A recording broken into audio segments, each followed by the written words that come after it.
Healing doesn't start with doing more, it starts with seeing yourself differently.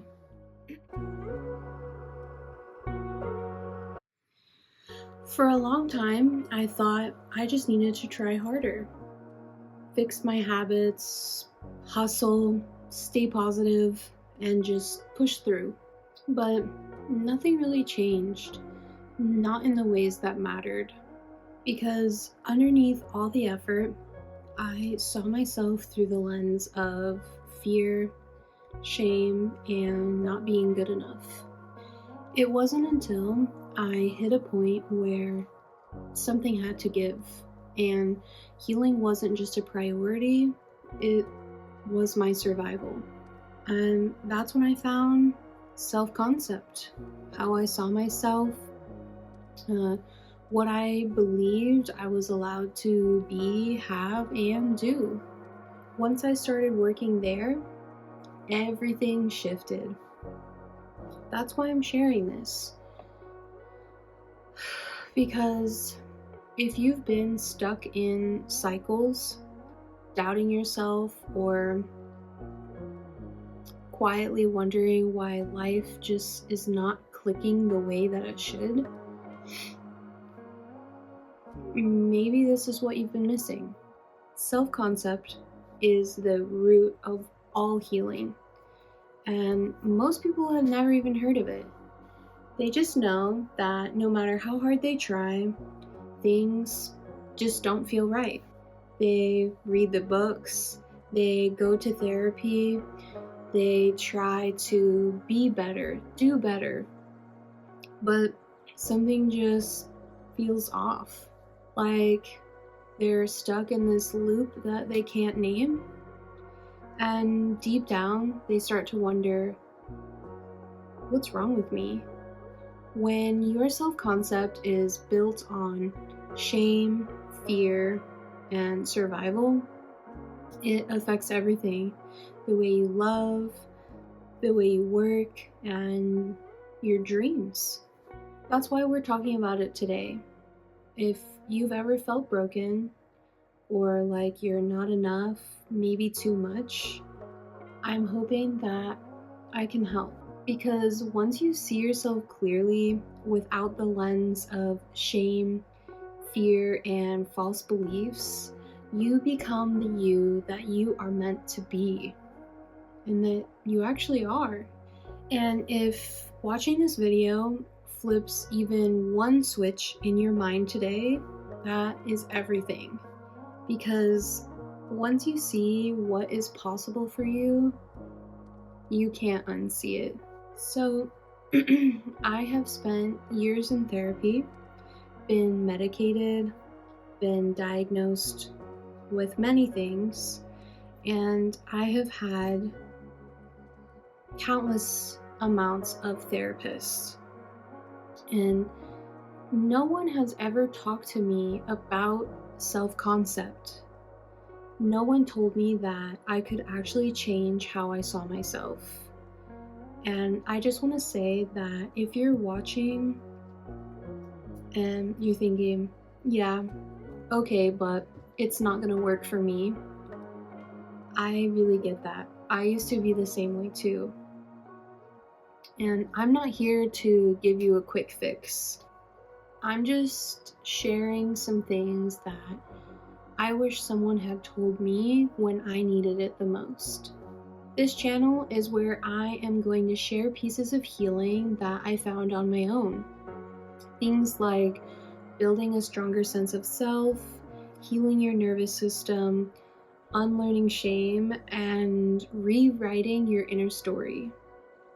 I'm walking through this journey with you, one step at a time. So, let's talk about it. What self-concept actually is and why it matters. Your self-concept is the internal blueprint you hold about yourself. It's the answer to the question, who am I? We're really talking about the entire way that you see yourself. This is how you think, how you feel, and believe, your beliefs about who you are. It's subconscious most of the time, so it really takes practice to become more aware of it. But this invisible lens is shaping all the things. And it's built from 5 key components. Think of them like a structure that holds your entire self view together. Number 1 is your self-image. And this is really about how you see yourself. And this is physically and mentally.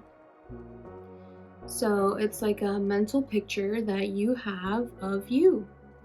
And that picture, if it feels distorted or negative, it can affect the way that you walk through life.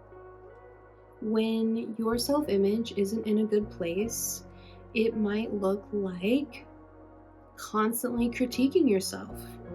Maybe you catch yourself picking apart your flaws or feeling bad about the way that you look. Feeling like you don't measure up to social media or other people in your life, constantly wishing that you were different, or hiding parts of yourself, dressing or acting in a way that feels unauthentic to you, so you can avoid judgment or feel like you're fitting in. But when your self-image is in a healthy place, you start recognizing your uniqueness and embracing who you are, your flaws and all. You stop seeing yourself through a lens of criticism, and you start appreciating your natural beauty both inside and out. Number 2 is self-esteem.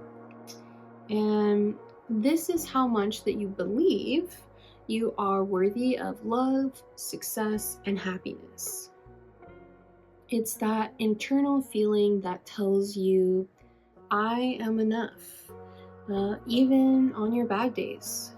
If your self-esteem is struggling, it might look like second guessing your worth.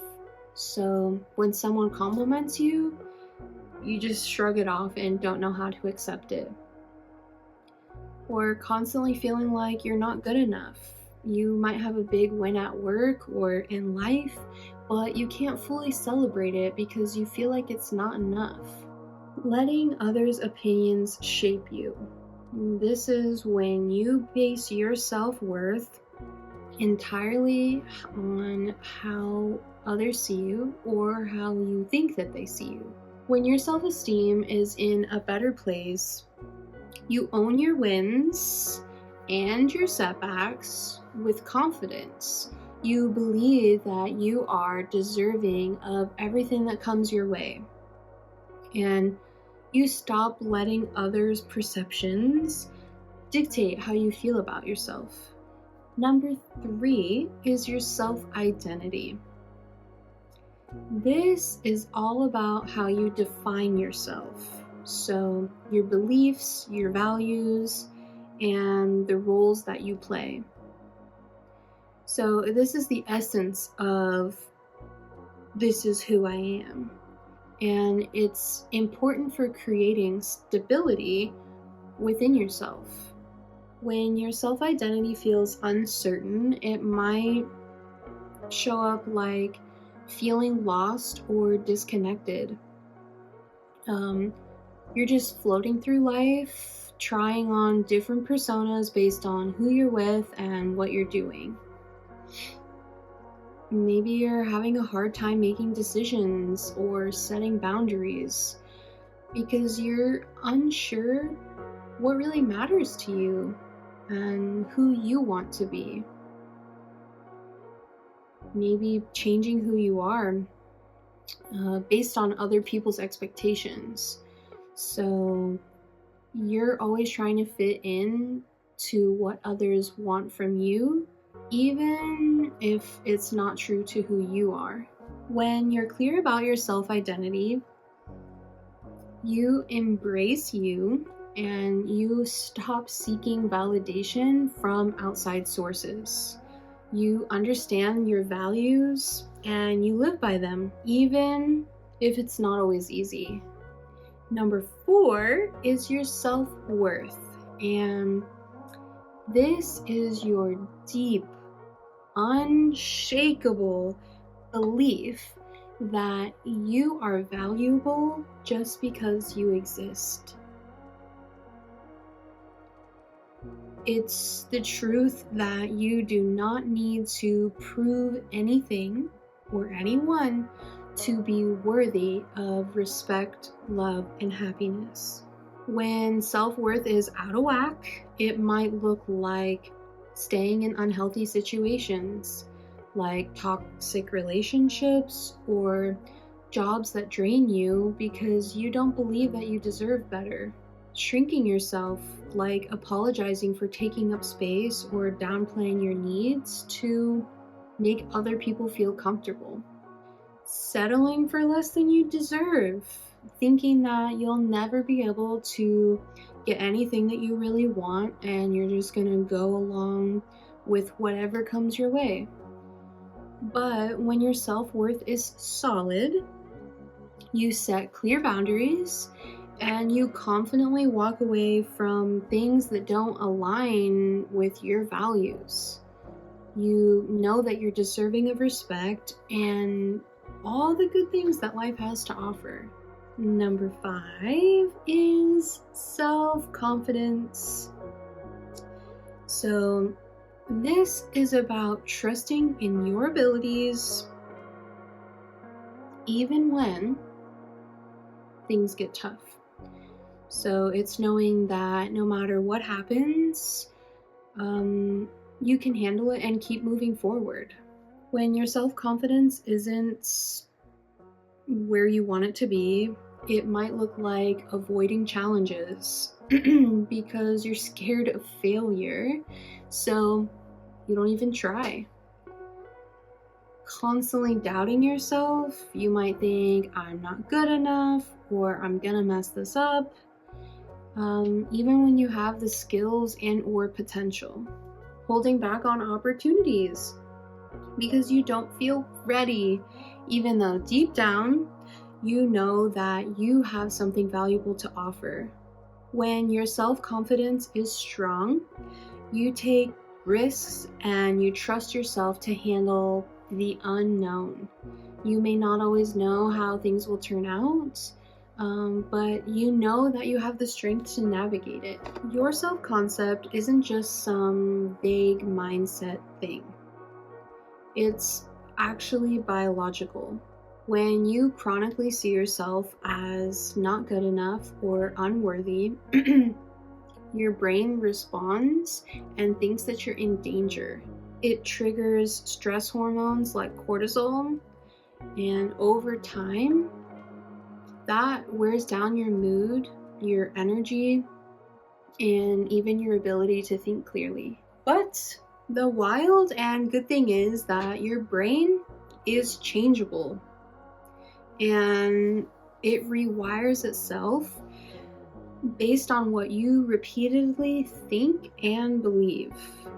So when you start shifting your self-concept, like genuinely seeing yourself as worthy and capable, you're not just changing how you feel, you're literally changing how your nervous system functions. That's why healing your self-concept, it can help with things like anxiety, depression, burnout, because you're not just healing thoughts, you're healing the system underneath.